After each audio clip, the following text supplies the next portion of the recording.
ক্ষেত্রে একটা সাংগঠনিক প্রক্রিয়া চলছে, সব জায়গায় আমরা বৈঠক করেছি। সবাইকে নমস্কার। অত্যন্ত শর্ট নোটিশে আপনারা আজকে আমাদের এই আহত সাংবাদিক সম্মেলনে উপস্থিত হয়েছেন, তার জন্য অখিল ভারতীয় সবাই মধ্য সংঘের তরফ থেকে আমি রাষ্ট্রীয় সচিব আপনাদেরকে কৃতজ্ঞতা প্রকাশ করছি। আমাদের এই যে সংগঠন, আমরা সাফাই কর্মীদের স্বার্থে আমরা সারা বছরই আমরা কাজ করে থাকি। আমি কিছু স্পষ্টীকরণ আপনাদেরকে তুলে ধরতে চাই। আমাদের এই সংগঠন কোনো রাজনৈতিক সংগঠন নয়, কোনো রাজনৈতিক লেজুর ভিত্তিক সংগঠন নয়। আমরা সাফাই কর্মচারীদের হিতে আমরা কাজ করে চলছি। তাদের অগ্রাধিকারের ভিত্তিতে যে সমস্ত দাবি, এগুলি নিয়ে বিগত দিনেও আমরা লড়াই করেছি।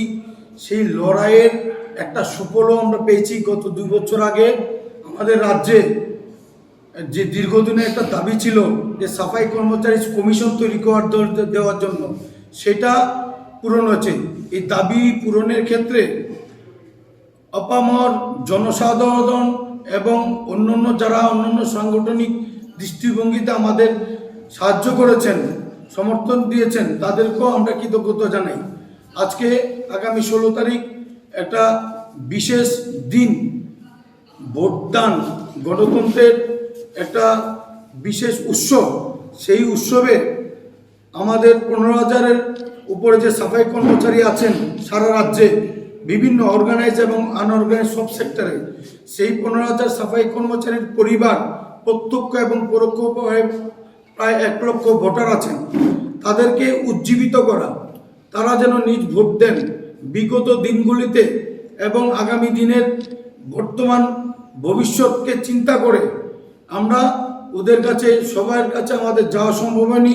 সাংগঠনিক প্রক্রিয়া চলছে, সব জায়গায় আমরা বৈঠক করেছি। আমাদের মোটো হচ্ছে সবাইকে আমরা উজ্জীবিত করব ভোট দেওয়ার জন্য। এই একটা বিশেষ আমরা দাবি রাখছি।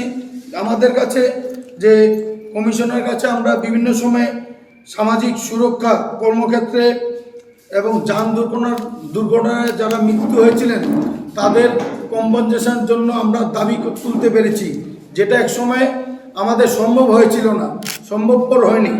Violation of payment wages act 1936, minimum wages act 1948 এবং কন্ট্রাক্ট এভলিউশন রুলস 1970।